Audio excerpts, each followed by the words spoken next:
সুপ্রিয় অষ্টম শ্রেণীর শিক্ষার্থীবৃন্দ, আসসালামু আলাইকুম and welcome to আরকে English care. আজকের ভিডিওতে আমি আলোচনা করব তোমাদের অষ্টম শ্রেণীর ইংরেজি বইয়ের ইউনিট 9 লেসন 4 টেকিং অফ এখান থেকে। তো প্রিয় শিক্ষার্থীরা, এখানে শুরুতে একটি ছবি দেখানো হচ্ছে এবং এটি হচ্ছে একটি সুপারসনিক এরোপ্লেনের ছবি। Look at the picture and discuss with your partner what it is and where you can find it. অর্থাৎ ছবিটির দিকে তাকাও এবং তোমার একজন সঙ্গীর সাথে আলোচনা করো যে এটি কি এবং এটি তুমি কোথায় দেখেছো বা দেখে থাকো। তো প্রিয় শিক্ষার্থীরা, এরপরে এখানে একটি টেক্সট রয়েছে বি নাম্বারে। তারপরে এখানে আরো একটি ছবি দেখানো হয়েছে, কিছু বিমানের ছবি দেওয়া রয়েছে। তারপরে এখানে 5টি প্রশ্ন করা হয়েছে এবং তারপরে আমরা সি নাম্বারে এখানে দেখতে পাচ্ছি যে একটি ডায়ালগ রয়েছে। তারপরে এখানে একটি কাজ দিয়েছে ডায়ালগের পরে, এখানে বলেছে complete this statement using the correct form of words in the bracket. অর্থাৎ ব্র্যাকেটে যে এই যে ভার্বগুলো রয়েছে এগুলোর সঠিক ফর্ম ব্যবহার করে এটিকে পূরণ করতে হবে। এরপরে আমরা দেখতে পাচ্ছি একটি প্রজেক্ট ওয়ার্ক দিয়েছে। এখানে প্রজেক্ট ওয়ার্কটা হচ্ছে ওয়ার্ক ইন গ্রুপস, দলে কাজ করো। Suppose your teacher needs to buy a mobile handset. মনে করো তোমার শিক্ষকের একটি মোবাইল হ্যান্ডসেট প্রয়োজন। Visit in pairs a nearby mobile phone shop. বলছে জোড়ায় কাছাকাছি কোনো মোবাইল ফোনের দোকানে যাও। Make a list of different models of handset with their price and other features. এরপরে বলেছে বিভিন্ন মডেলের মোবাইল সেটের মূল্য এবং অন্যান্য বৈশিষ্ট্যের একটি তালিকা তৈরি করো। Then discuss with your partner. এরপরে তোমার সঙ্গীর সাথে আলোচনা করো to compare and decide which one will be the best handset and why. তো এরপরে বলেছে যে তারপর তোমার সঙ্গীর সাথে তুলনা করে আলোচনা করো কোন সেটটি ভালো এবং কেন। Share your findings with other groups. অন্য দলের সাথে প্রাপ্ত তথ্যগুলো ভাগাভাগি করো। তো প্রিয় শিক্ষার্থীরা, আজকের ভিডিওতে আমরা এই সকল অ্যাক্টিভিটিগুলো সম্পন্ন করতে চলেছি। তো বুঝতেই পারছো ভিডিওটি তোমাদের জন্য কতটা গুরুত্বপূর্ণ হতে যাচ্ছে, তাই আশা করি না টেনে সম্পূর্ণ ভিডিওটি দেখবে। তো প্রিয় শিক্ষার্থীরা, প্রথমেই আমরা এ নাম্বারের অ্যান্সারটি দেখে নেব, তারপরে এখান থেকে গুরুত্বপূর্ণ কিছু ওয়ার্ড মিনিং দেখে নেব। এরপরে এই যে টেক্সটটি রয়েছে এটিকে আমরা বাংলা অর্থ সহ লাইন বাই লাইন পড়বো। তো প্রিয় শিক্ষার্থীরা, চলো আর কথা না বাড়িয়ে আমরা মূল আলোচনায় চলে যাই। তো এ নাম্বারে দেখো আমাদের যে প্রশ্নটি ছিল তার অ্যান্সার হচ্ছে it is an image of a supersonic passenger aeroplane called Concorde. এটি একটি অতিধ্বনি যাত্রীবাহী বিমান কনকর্ডের ছবি। অতিধ্বনি এর মানে হচ্ছে সুপারসনিক। সুপারসনিকের বাংলা আমরা করতে পারি অতিধ্বনি।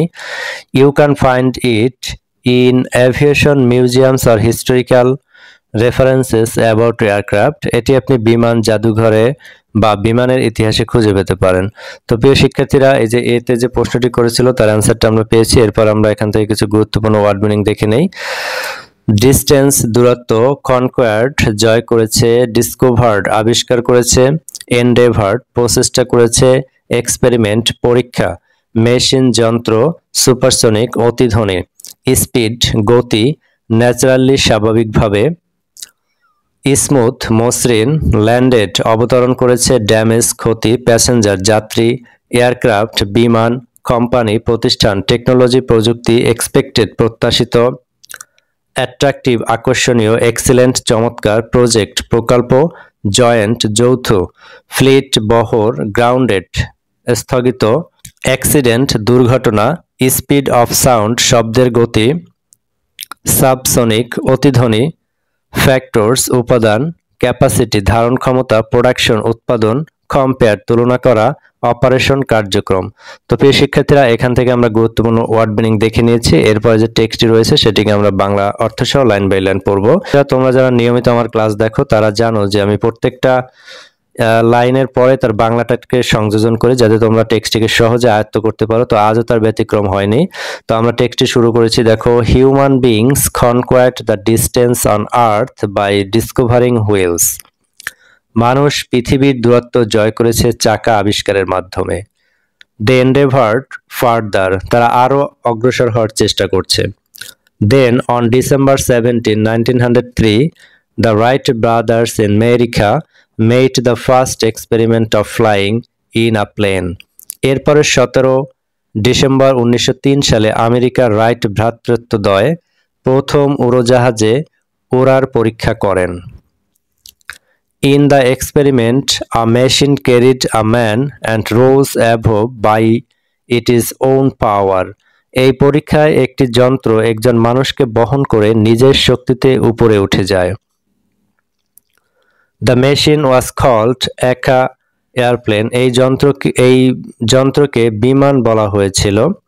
It flew naturally in a smooth speed and finally landed without damage.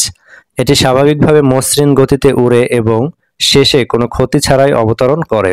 That was human beings first real take-off. এটি ছিল মানুষের প্রথম সত্যিকারের উড্ডয়ন। And now they have got a supersonic speed. এবং এখন তারা অতিধ্বনি গতি অর্জন করেছে। In a supersonic speed, something travels faster than sound. অতিধ্বনি গতিতে কিছু শব্দের চেয়েও দ্রুত চলে। So the sky is the limit now. তাই এখন আকাশই সীমা। Modern aircraft companies are making revolutions in aviation technology. আধুনিক বিমান প্রতিষ্ঠানগুলো বিমান প্রযুক্তিতে বিপ্লব ঘটাচ্ছে।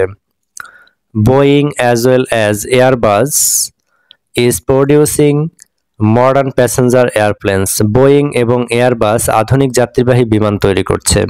These planes fly very fast. এই বিমানগুলো খুব দ্রুত ওড়ে। Boeing 787 flies 950 km/h. Boeing 787 ঘন্টায় 950 কিমি বেগে চলে। তো প্রিয় শিক্ষার্থীরা, বোয়িং 787 কিন্তু একটি বিমানের নাম এবং এটি প্রতি ঘন্টায় 950 কিমি বেগে চলে।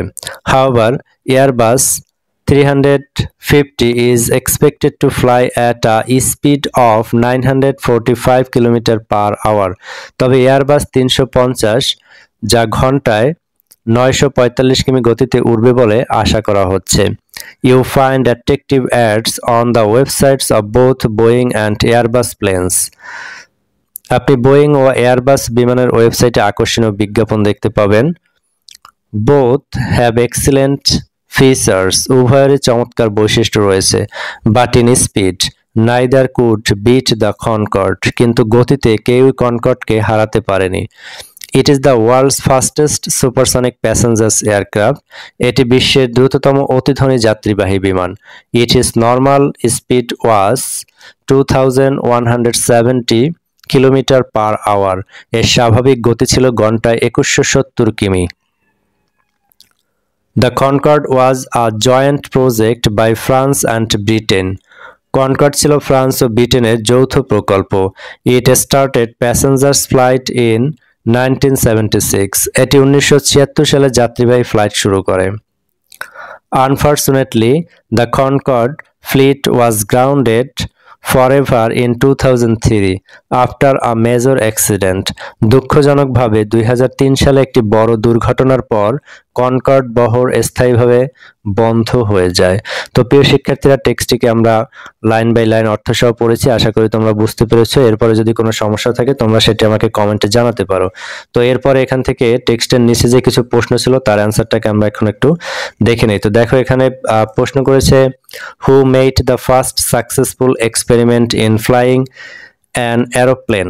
তো আমাদের অ্যান্সার হচ্ছে রাইট ব্রাদার্স। তো এরোপ্লেনের যে প্রথম যে সফল পরীক্ষা করেছিল সেটা হচ্ছে রাইট ব্রাদার্স বা রাইট ভ্রাতৃদ্বয়। এরপরে দেখো 2 নম্বর যে প্রশ্ন সেটা হচ্ছে, what was the first flying machine called? প্রথম যে উড়ন্ত মেশিন তাকে কি বলা হতো? Airplane. What do you mean by supersonic? Supersonic বলতে তুমি কি বোঝো? আনসার হচ্ছে faster than the speed of sound, অর্থাৎ শব্দের চেয়েও দ্রুত সেটাকে বলা হয় সুপারসনিক। তো এরপরে যে 4 নম্বর প্রশ্ন সেটি হচ্ছে, what was world's fastest passenger aeroplane?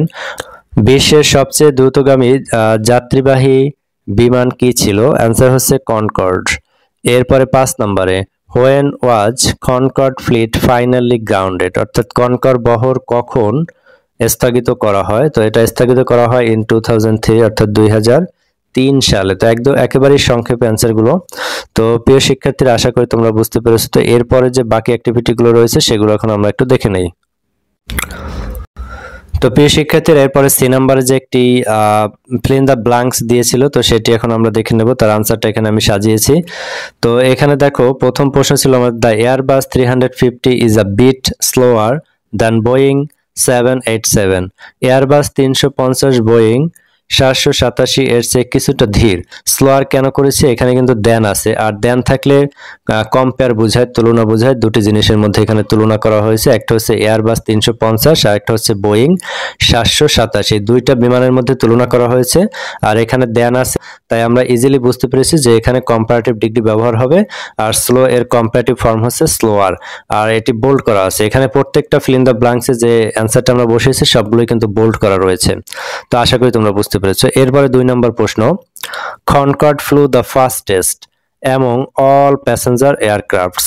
Concord সব যাত্রীবাহী বিমানের মধ্যে দ্রুততম ছিল।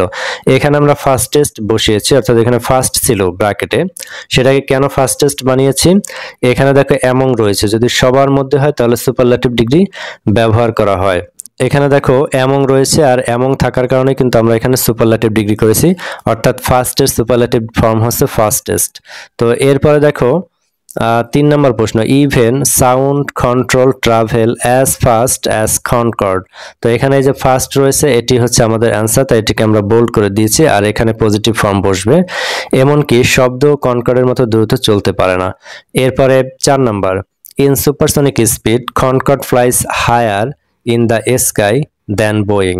তো প্রিয় শিক্ষার্থীরা, এখানে যে বোল্ড করা হায়ার দেখতে পাচ্ছে, এটি হচ্ছে আমাদের আনসার। এরপরে 5 number, to many Concorde looks more beautiful than other passenger aircrafts. অনেকের কাছে কনকর্ড অন্য যাত্রীবাহী বিমানের চেয়ে বেশি সুন্দর। তো এখানে আমরা মোর বিউটিফুল, এটি হচ্ছে আমাদের আনসার। এরপরে 6 number, Airbus A380 is the largest passenger aircraft in the world now. এখানে যে লার্জেস্ট রয়েছে, এই লার্জেস্ট হচ্ছে আমাদের আনসার। এরপরে দেখো, Airbus A380 can carry more passengers than Boeing 878, অর্থাৎ এয়ারবাস A380 বোয়িং 787 এর চেয়ে বেশি যাত্রী বহন করতে পারে। তো এখানে তোমরা যে বোল্ড করা দেখতে পাচ্ছ মোর, এটি হচ্ছে আমাদের আনসার। তো প্রিয় শিক্ষার্থীরা, আশা করি তোমরা বুঝতে পেরেছো। তো এর পরবর্তীতে আমাদের যে একটি প্রজেক্ট ওয়ার্ক দিয়েছিল, তো সেটি এখন আমরা একটু দেখে নেই। তো প্রিয় শিক্ষার্থীরা, যদিও এটি একটি প্রজেক্ট ওয়ার্ক, তারপর আমি এখানে একটি ডেমো তৈরি করে দিয়েছি, তোমরা এটি ফলো করতে পারো এবং এটি দেখে তোমরা প্র্যাকটিস করতে পারো। তো দেখো, প্রজেক্ট ওয়ার্ক আনসার, প্রজেক্টের নাম হচ্ছে কি, টাইটেল দিয়েছে choosing the best mobile handset. তো এখান থেকে আমি কয়েকটি মডেল সাজিয়েছি। প্রথম হচ্ছে স্যামসাং A54, প্রাইস হচ্ছে 45,000 টাকা। আর যে ফিচার্স বা বৈশিষ্ট্য হচ্ছে 8GB RAM, 128GB storage, 50 megapixel camera, এবং এটা হচ্ছে 5G। এরপর হচ্ছে Xiaomi Note 13, দাম হচ্ছে 35,000 টাকা, 35,000 BDT, 6GB RAM, 128GB storage, 108 megapixel camera, আর হচ্ছে 4G।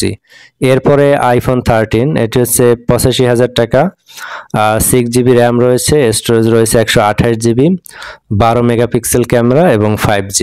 সর্বশেষ যেটি সাজিয়েছি সেটি হচ্ছে কি রিয়েলমি 11 প্রো, 38,000 টাকা, 8GB RAM, 256GB storage, 100 megapixel camera, আর হচ্ছে 5G।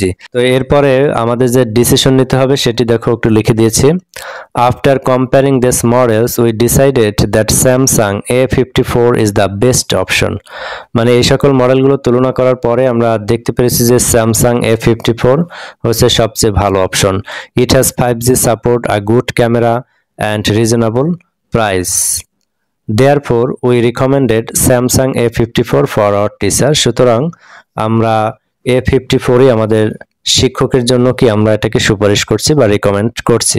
তো প্রিয় শিক্ষার্থীরা, তোমাদের প্রজেক্ট ওয়ার্কের একটি মডেল এখানে সাজিয়েছি, এটি দেখে তোমরা প্র্যাকটিস করতে পারবে বা চাইলে তোমরা হুবহু এটিও ব্যবহার করতে পারো। তো আশা করি ভিডিওটি তোমরা বুঝতে পেরেছো। তো আজকের ভিডিওটা আমি এখানে শেষ করব। ভিডিওটি যদি তোমাদের ভালো লেগে থাকে তোমরা লাইক, কমেন্ট, শেয়ার করবে এবং অবশ্যই চ্যানেলটি সাবস্ক্রাইব করে পাশে থাকবে। পরবর্তী লিসনের ভিডিও দেখার আমন্ত্রণ জানিয়ে আজকের ভিডিওটি এখানেই শেষ করছি। আল্লাহ হাফেজ।